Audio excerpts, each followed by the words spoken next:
دیکھو ایک حدیث سے تم سمجھ لو اسلام کتنا سینسٹیو ہے انسانیت کے معاملے میں.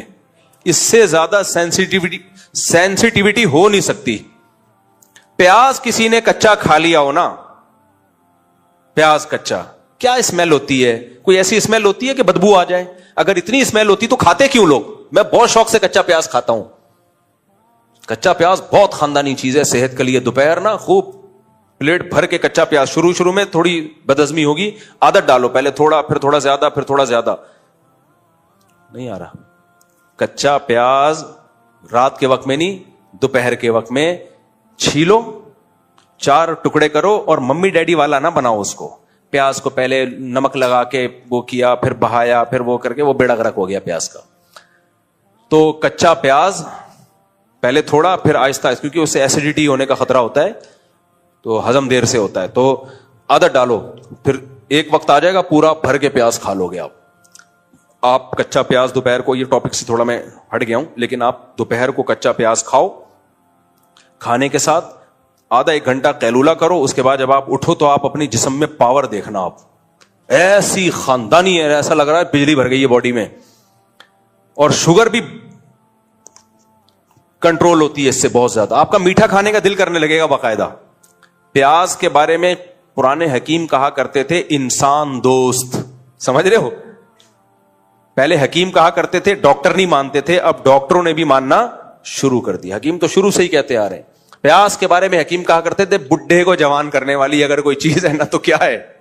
پیاز ہے. بڈھوں کو جوان کر دے, ایسی خاندانی چیز ہے.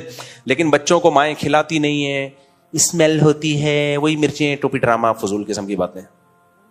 تو میں نے جب جس اسکول میں پڑھتا تھا وہاں میں پٹھانوں کے اور یہ جو بلوچ بچے ہیں نا ان کو دیکھتا. 4تھی کلاس میں نے بلوچوں کے بچوں کو دیکھا ہے ایسے سیب کی طرح پیاز کھاتے ہوئے. میں کہتا تھا ان کا اسٹیمنا دیکھو یار, کیونکہ ہم تو ممی ڈیڈی ٹائپ کے تھے, فل ممی ڈیڈی نہیں تھے, ورنہ یہ سب اتنی شادیاں وادیاں بچے نہ ہوتے. شکر ہے بیلنس قسم کے ممی ڈیڈی تھے, اتنے وہ بھی نہیں تھے کہ کچا پیاز ایسے کھانا شروع کر دیں, لیکن ان کے اسٹیمنا میں دیکھتا تھا. اور وہ بچے, بلوچوں کے بچے ایسے صحت مند تھے, ہر شخص ان سے پھڈا کرتے ہوئے ڈرتا تھا. پھر ہم جب سیکنڈری اسکول میں گئے تو وہاں بھی ہم نے دیکھا, ہمارے اسکول میں ایک بدماش لڑکا تھا, ہر ایک سے پھڈا. ایک بلوچ کا پھڈا اس سے ہونے والا تھا تو اس نے پھڈا کینسل کرا کے بھاگ گیا. میں نے کہا یار کیوں کہہ رہے بھائی, یہ بہت مشکل کیس ہے. حالانکہ وہ غریب بلوچ تھا. کیا تھا؟ ایسے پیاز کھاتے تھے سیب کی طرح, ناک سے پانی. اور 4تھی کلاس کا بچے میں یہ اسٹیمنا, بچہ بھی نہیں, کو ایجوکیشن تھا 5ویں کلاس تک ہمارا, تو بچی تھی وہ بلوچ بچی, ایسے پیاز کھا رہی تھی. ہم کہہ رہے بھائی, تو بچے کو جس چیز کی عادت ڈالو گے ڈل جائے گی عادت. مائیں نہیں کھانے دیتی, آنسو نکلیں گے, ناک بہے گی, بہنے دو یار بچے کو, کچھ ممی ڈیڈی سے نکالو. تو وہ سوچو کتنی پھر ان کی صحت ہوتی تھی. پیاز آپ کی جراثیم مار دیتا ہے باڈی میں جا کے, بہت فائدہ مند چیز ہے. لیکن ایک اسمیل ہوتی ہے, اتنی گندی نہیں ہوتی کہ الٹیاں آ جائیں. تو نبی نے پیاز کھانے سے منع نہیں کیا, حلال چیز ہے بھائی کھاؤ. لیکن جب اجتماعی معاملہ ہوگا تو مسجد میں آنے سے پہلے اگر کسی نے کھا لیا تو آپ نے فرمایا لا یقربن مصلانا, ہماری مسجد کے قریب بھی نہ پھٹکے, وہ اندر گھسنا تو دور کی بات ہے.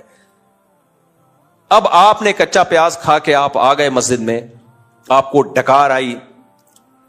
سب کو تکلیف نہیں ہوتی, جو خود کھا کے آیا ہوگا اس کو کہاں تکلیف ہوگی, وہ اس سے بڑی ڈکار آپ کے منہ پہ لے لے گا, ڈکار کے مقابلے شروع ہو جائیں گے. لیکن کسی کو تو تکلیف ہو سکتی ہے نا. ایک آدمی کو تکلیف ہو گئی, وہ آیا یار تم نے پیاز کھائی ہے, اور تو دیکھو اب کوئی پیاز کھا کے مسجد میں آ گیا, ہمارا بیان سنا, اتنے فضائل پیاز کے, کچا پیاز کھایا, مسجد میں آیا, ہلکی سی ڈکار آئی, تیسرے آدمی کو تکلیف ہوئی, اس نے آ کے کہا یار, حالانکہ کوئی ایسا نہیں تکلیف ہوگی کہ کلابازیاں کھا کے گر جائے گا, الٹیاں, کچھ بھی نہیں ہوگا. لوگ پتہ نہیں کیا کیا بدبوئیں لے کے آ رہے ہوتے مسجد میں. لیکن وہ آ کے آپ سے کہے گا کہ یار یہ تکلیف مجھے ہوئی ہے. آپ کو بھائی میرا ارادہ تمہیں تکلیف دینے کا نہیں تھا, پیاز حلال ہے نا, حرام تو نہیں ہے. ہاں بھی حلال ہے, اتنے فضائل ہیں. ہاں بھائی ہے, تو کیا تیرے کو الٹیاں لگ گئی ہیں, پیٹ میں مروڑ ہو گیا ہے, اتنا نیک بننے کی کیا ضرورت ہے تجھے؟ تو یہ دلیل صحیح ہوگی. آخر میں آپ یہ کہو گے بھائی میرا ارادہ تمہیں تکلیف دینے کا نہیں تھا, بھائی میں نے تو جان بنانے کے لیے پیاز کھایا ہے. تو حدیث سے ہمیں پتہ چلتا ہے کہ یہ کافی نہیں ہے. اگرچہ آپ کا ارادہ تکلیف دینے کا نہیں تھا, لیکن پیاز کھانے سے پہلے آپ نے تکلیف سے بچانے کی نیت بھی نہیں کی. آپ کو باقاعدہ نیت کرنی چاہیے تھی کہ میں پیاز تو کھا رہا ہوں لیکن میں نیت کرتا ہوں میرے اس عمل سے کسی کو ذرا سی بھی تکلیف نہ ہو. تو اگر نماز کا ٹائم ہوگا تو آپ کہو گے تکلیف تو ہو سکتی ہے. بھائی ہونا ضروری نہیں ہے, تکلیف کا امکان کافی ہے. خوب سمجھ لو, آپ کچا پیاز کھا کے آئے تو ضروری نہیں ہے کہ لوگوں کو تکلیف ہو, لیکن امکان ہے کہ میں بھی ہو سکتا ہے تکلیف ہو. اس ہو سکتے سے بچانے کے لیے کیا حکم دیا جا رہا ہے؟ مت کھا کے مسجد میں مت آؤ. اس لیے نماز کے بعد لنچ رکھیں اپنا, اور نماز سے پہلے رکھا ہے تو پھر پیاز نہیں کھائیں آپ اس میں, یا اتنی ہلکی کوانٹٹی میں کھائیں کہ اس کے بعد کھانا کھا کے اس کی اسمیل آئی نہیں. بعض وقت لٹل کوانٹٹی میں کھایا جاتا تو نہیں پتا چلتا. یا اس کو پکا کے کھا لیں, لیکن پکا کے وہ فائدے نہیں ہوتے. تو اس سے شریعت کا مزاج سمجھنا چاہیے کہ جو شریعت آپ کو کچا پیاز جو حلال چیز ہے, جس کی اسمیل سے کوئی نہ بندہ بے ہوش ہوتا ہے, نہ اس کو الٹیاں آتی ہیں, نہ وہ ایسے منہ خراب کرتا ہے, بس ہلکی سی اسمیل آئے گی. جب جو شریعت یہ اسمیل برداشت نہیں کر رہی ہے, وہ واش روم میں پانی بہائے بغیر آپ کو باہر نکلنے دے گی؟ وہ اپنی پروڈکٹ آپ کو نمائش کے طور پہ دوسروں کو دکھانے کا موقع دے گی؟ وہ اپنی پخانے کی گندی بدبو ایگزاسٹ چلائے بغیر آپ پبلک کو سنا رہے ہو, اس کی پرمیشن دے گی آپ کو؟ نہیں آئی میرا خیال ہے بات. تو یہ کہاں ہو سکتا ہے بھائی؟ لیکن آپ دیکھ لو, یہ ساری چیزیں ہماری سوسائٹی میں چل رہی ہیں. اور ایک اور اہم مسئلہ ہے, اللہ کرے وہ زیادہ اچھی طرح سمجھ میں آ جائے. بعض خواتین کے, جب پہلے میں بہت فون سنا کرتا تھا تو کم کر دیے ہیں, یہ شکایتیں مردوں کو عورتوں سے نہیں ہوتی کہ بدبو کے ساتھ ہمارے پاس آ جاتی ہیں. یہ بیماری عورتوں میں نہیں ہے, مردوں میں بہت بیماری ہے کہ وہ زوجہ کے ساتھ رات گزارے گا پسینے کی بدبو کے ساتھ, بغلیں بڑی بھی ہوں گی. تو بھائی جیسے مرد پر عورت کا حق ہے,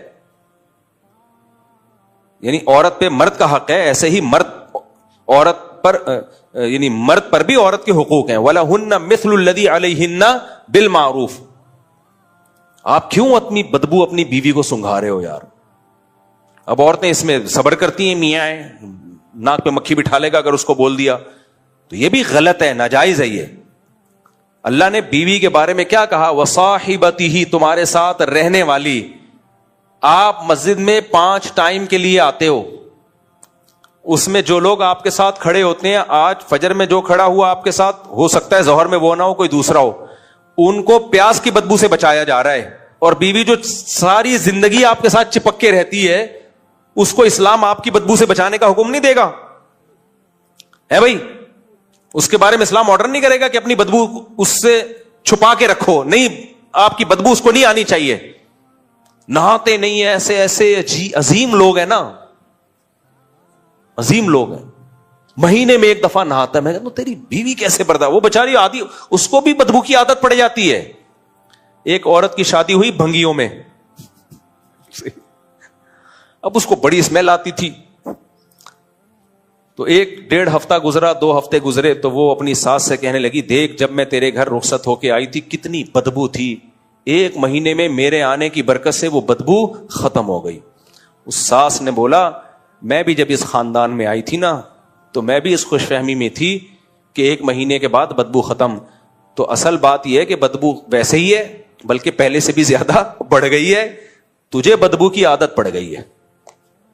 تو جو بھی ہمارے خاندان میں باہر سے کوئی خاتون آتی ہے, 1 مہینہ ہے اس کے صبر کا امتحان, اس کے بعد اس کو بدبو آنا ختم. تو بعض آدمیوں کو بالکل ہوش نہیں ہوتا, بدبو سنگھا رہے ہو یار تم, اپنی پسینے کی بدبو, اپنی بغلیں صاف نہیں کر رہے. بعض مذہبوں میں ایسا ہوتا ہے کہ وہ نہ بغل کے بال صاف کرتے ہیں, نہ زیر ناف بال صاف کرتے ہیں. ان کا کلچر ہے, کسی کے کلچر کو ہم کیا کہیں. لیکن بھائی کم از کم اتنا تو ہونا کہ آپ اپنی گھر والی کا ہی خیال کر لو, اس کو کتنی اسمیل آئے گی اس سے, کتنی بدبو آئے گی اس سے. تو بدبوئیں باقاعدہ شیئرنگ پہ چل رہی ہوتی ہے, غلط ہے. اسی میں ایک اور اہم ترین بات, اللہ کرے یہ باتیں سمجھ میں آ جائیں.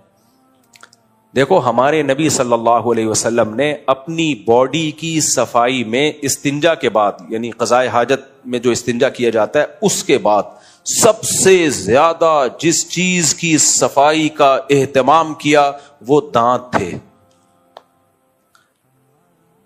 سمجھ میں آ رہی بات کہ نہیں آ رہی؟ سب سے زیادہ آپ نے اپنے باڈی کے جس پارٹ کو صاف کیا ہے نا استنجا کے علاوہ، تو پیشاب وغیرہ تو اس میں تو ہے ہی، وہ تو بہت ہمیں حکم ہے اس کی صفائی کا، لیکن اس کے بعد سب سے زیادہ اگر باڈی کے کسی پارٹ کو صاف کرنے کا حکم ہے تو وہ کون سا پارٹ ہے؟ بولو. دانت. ناک نہیں ہے، کان نہیں ہے، آنکھیں نہیں ہے، جسم نہیں ہے. سب سے زیادہ کس کو صاف کیا ہے آپ نے؟ دانتوں کو. میں چونکہ پبلک سے بہت زیادہ ملتا ہوں نا، تو مجھے اب یہ چیز سمجھ میں آنے لگی ہے کہ اسلام نے دانتوں کی صفائی کو اتنا فوکس کیوں کیا ہے. لوگ آتے ہیں، آج ایک صاحب آئے، وہ سمجھ جائیں گے ان کی بات ہو رہی ہے، ان صاحب کو رہنے تو کسی اور کی بات کر رہا ہوں میں. دانت سے انسان کی پرسنالٹی کا دانتوں سے بہت گہرا تعلق. دانت صاف نہیں کر رہے ہوتے، پھر آ کے منہ میں گھسے جا رہے ہوتے ہیں کوئی بات سمجھانے کے لیے، مسئلہ سمجھانے کے لیے منہ میں میں باہر بیٹھ کے بھی میں بات سن لیتا ہوں. اب ان کو میں ان کے منہ پہ نہیں کہہ سکتا کہ تمہارے دانتوں سے اسمیل آ رہی ہے، تمہارے منہ سے اسمیل آ رہی ہے، تھوڑا سا یوں رہو بھائی، وہاں رہ کے بات کر لو. کان میں گھسے چلے جا رہے ہوں گے کہ پرائیویٹ بات ہے، تو پرائیویٹ بات ہے تو چھاؤں میں آ جاؤ یار. اتنی کیا پرائیویٹ ہے کہ کان میں گھس جائے گا بھائی؟ کیونکہ جب کان میں گھس رہا ہے تو منہ قریب آ رہا ہے، منہ قریب آ رہا ہے تو سانس باس کے تو منہ سے تھوک آ رہا ہوتا ہے. ہمارے ایک دوست بائک پہ میرے ساتھ آگے بیٹھے ہوتے، منہ پیچھے کر کے جب بات کرتے تو ہوا کی وجہ سے نا باقاعدہ تھوک میرے منہ پہ آگے لگ رہا ہوتا تھا. آپ سمجھ رہے میں مبالغہ کر رہا ہوں، یہ حقیقت ہے، لیکن میں ان کو کہہ تو نہیں سکتا تھا، وہ ناراض ہو جاتے ہیں. ہم برداشت کر رہے ہیں تھوک. میں نے کہا ہیلمٹ، اصل میں تو بائک میں پیچھے بندے کو بھی ہیلمٹ پہننا چاہیے. تو بات کر رہے ہیں، تھوک آ رہا ہے منہ پہ، کوئی احساس ہی نہیں ہے اس کو. تو دانت ہیں ایسے، جب مسکراتے ہیں تو آدمی کہتا ہے یار تھوڑی دیر کے لیے کائنڈلی چپ ہو جاؤ بھائی، خاموشی اختیار کر لو. تو ایک دفعہ کیا کرنا چاہیے، کیونکہ بہت سے لوگوں نے بہت عرصے سے دانت صاف نہیں کیے ہوتے، ایک دفعہ ڈینٹسٹ سے جا کے گھسائی کروا لے، رگڑائی کروا لے. اب یہ برش سے صاف ہونے والے نہیں ہیں. ہمارے یہاں ایک مزدور کام کرتا تھا، گٹکے کھاتا، اس کے دانتوں کا جو حشر نشر ہوا تھا. میں جب اس سے بات کرتا منہ نیچے کر کے، وہ سمجھتا تھا شاید احترام کر رہے ہیں مفتی صاحب، میرا عزت دے رہے ہیں مجھے. ایک دن میں نے اس کو کہا، میں نے کہا دیکھ تو کسی ڈینٹسٹ سے دانت صاف کروا لے، پیسے میں خرچ کروں گا. اب آپ وہ سمجھ رہا ہوگا اتنا بڑا دل، بھائی بڑا دل نہیں، کیونکہ میرا تیرے سے روز واسطہ پڑ رہا ہے، یہ تکلیف تجھے تھوڑی ہو رہی ہے، یہ میں اپنے اوپر انویسٹمنٹ کر رہا ہوں. پھر بھی نہیں کیے اس نے، پھر بھی نہیں کیے. تو اس کا بہت اپنے آپ کو بھی تکلیف ہوتی ہے انسان کو، دانت جب گندے ہوتے ہیں، لیکن وہ تکلیف عادی ہو جاتا